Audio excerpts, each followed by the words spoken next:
Hello guys, this is Sushant. So welcome to your channel, which is Sun Engineers.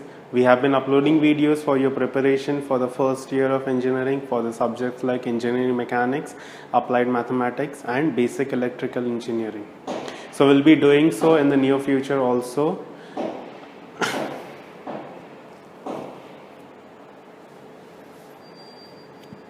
We would like to wish you all for your upcoming exams for this particular semester. Hope your preparation is going on well. So from Samartha Vidya classes, which is group tuitions for the engineering and science students, we would like to wish you all the best for the upcoming exam, for your semester exam. And hope we are helping you in your preparation for that. To get regular updates from our channel for the different videos on different topics, you need to just subscribe to our channel and share our videos with your friends. The sharing and the liking of the videos will help us make more videos for you guys and indirectly help you in your studies. If you want to inquire about us, you can just email us at samarthavidya@gmail.com, or you can visit our Facebook page, which is for Samartha Vidya. We would like to tell you guys that during your PL, that is your preparatory leave, we will be conducting crash courses for the different subjects of your first year of engineering. So if you want to inquire about those batches, you can just do so by emailing us at samarthavidya@gmail.com. So let's get going with today's video.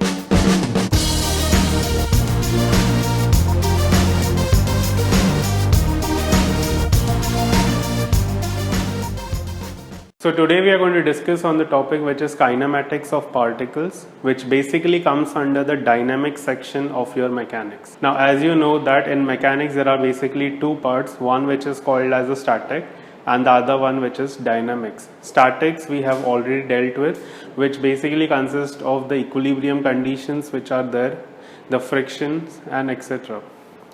So in dynamics basically we'll be studying about all those mechanical things which are in motion, or the bodies which are going to be in motion. Now in dynamics also there are two parts, which is basically kinematics and kinetics.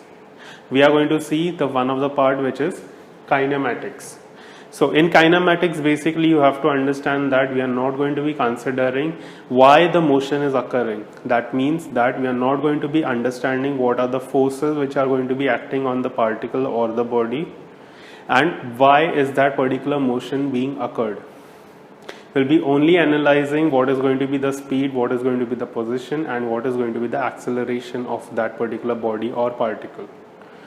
So kinematics section basically does not deals with the forces which are acting on. So now let us try to understand what are the different parameters which we have to study in this particular topic.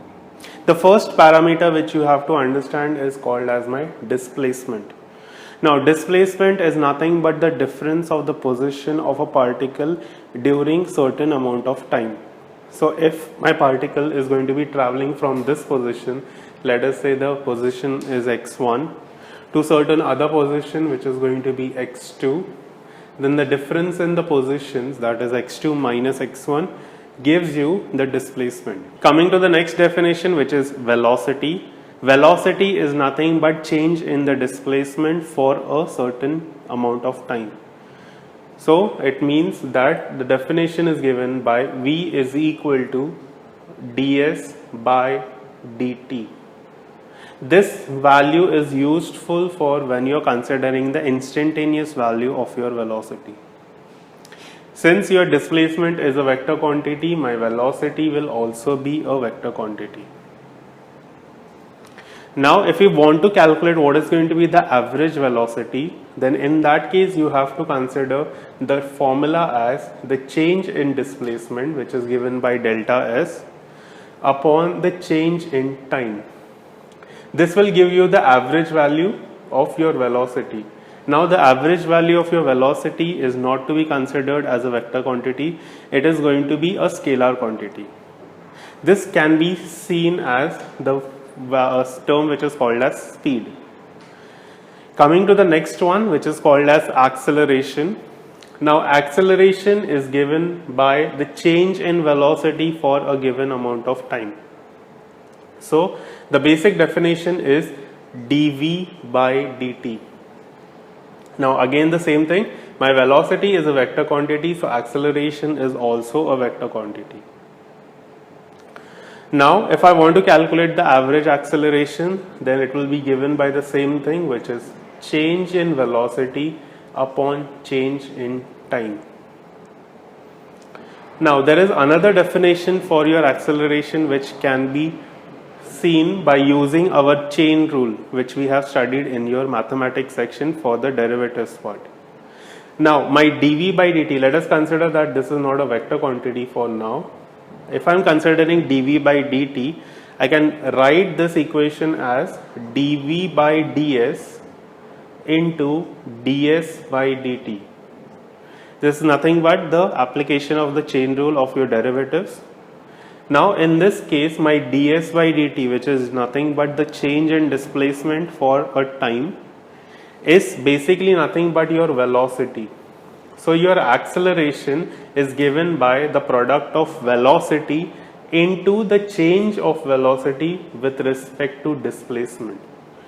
So these two formulas are very much important. You need to understand whenever it is applicable. So if your velocity is given in terms of time, then you will be applying this particular formula. If it's given in terms of your displacement, then you will be applying this particular formula. Now these formulas which we just saw, they were related to your rectilinear motion of the particle. Now the meaning of rectilinear motion is basically a motion which is going to be performed along a straight line or along some path. So in this also there are going to be bifurcation which will be based on different values of your acceleration. Now the first case is if your acceleration is going to be 0. That means that the particle is performing a constant velocity, it is having a constant velocity. So in that case you have to use the formula which is v is equal to s divided by t. This condition is for your acceleration is 0 or you are having a constant velocity. Now coming to the next category of your motion, wherein you will be having your acceleration is given as constant. That means that the body is performing a uniform acceleration. Now in that case you will be using these three standard formulas, which is v is equal to u plus at, v square is equal to u square plus 2as, and s is equal to ut plus half at square, wherein you have to understand that my v is nothing but the final velocity, u is the initial velocity, a is the acceleration, and t is the time taken. So depending on various conditions, we'll be using the three formulas over here. Now coming to the last one, in the last one we will be having your acceleration which is not going to be constant. So in this case you have to go to the basics, that is the basic definitions which are there.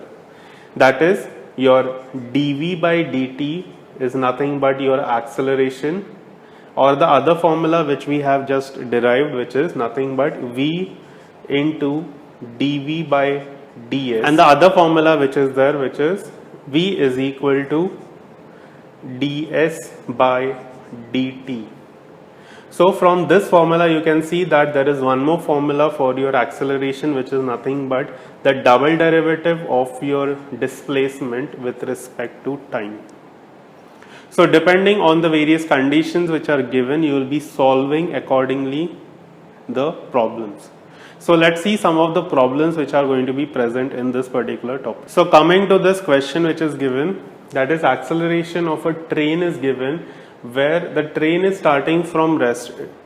This acceleration is equal to 8 upon v square plus 1, where v is nothing but the velocity of the train, which is given in meter per second. So the acceleration is also given in meter per second square. Now we have to find the velocity of the train when my displacement is going to be 20 meters, and we have to find the displacement when the velocity is going to be 64.8 kmph. Now in this sums you have to remember the units which are present in the problems which is given. So if any of the unit is going to be in some other standard format, then you have to convert it into your regular format. So from the problem you can see that the acceleration is dependent on your velocity.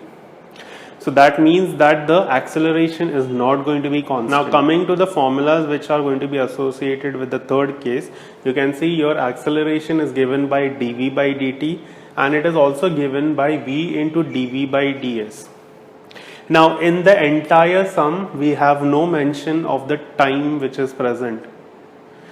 All the problem is based on your either the displacement and the velocity. So basically what you have to do is you don't have to calculate this, you have to use this particular equation, that is acceleration is velocity into the derivative of velocity with respect to the displacement. So using this formula, now your acceleration is given by this equation, so you'll be just substituting that. So 8 upon v square plus 1 is going to be equal to v dv by ds. So this problem is nothing but your differential equation. You have to solve this particular differential equation. So what you have to do is you have to take the v terms together and the s terms together. So cross multiplying basically, so you will be having 8 into ds is equal to v into v square plus 1 into dv. So if you want to get rid of the differential term, what you have to do is you have to integrate on both sides. So integrating on both sides, you will be having this as 8 integral of ds is equal to integration of v cube plus v dv plus some constant which is c, because we don't have the limits present in this particular integration, so we have to have this constant term present. Now integrating, you know that integration of ds will be equal to s is equal to, this becomes v raised to 4 upon 4 plus this becomes v square by 2 plus c. So after getting this particular equation, the next thing which you have to do is, they have given that the train is starting from rest. So that means basically that your velocity is equal to 0 and your displacement which the particle has been performing is also going to be equal to 0. So you will be just substituting v is 0, s is 0, so you will be getting your constant c term is also 0. So you will be ignoring the c now. So this is the equation which is given to you. Now they are asking me what we have to find the velocity when s is equal to 20. So we'll be just substituting the value, that is s is equal to 20.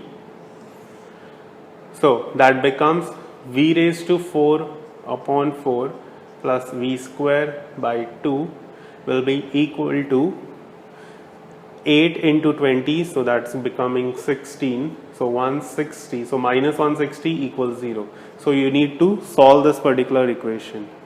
Now you can consider this equation as v square by 4 plus v square by 2 minus 160 equals 0.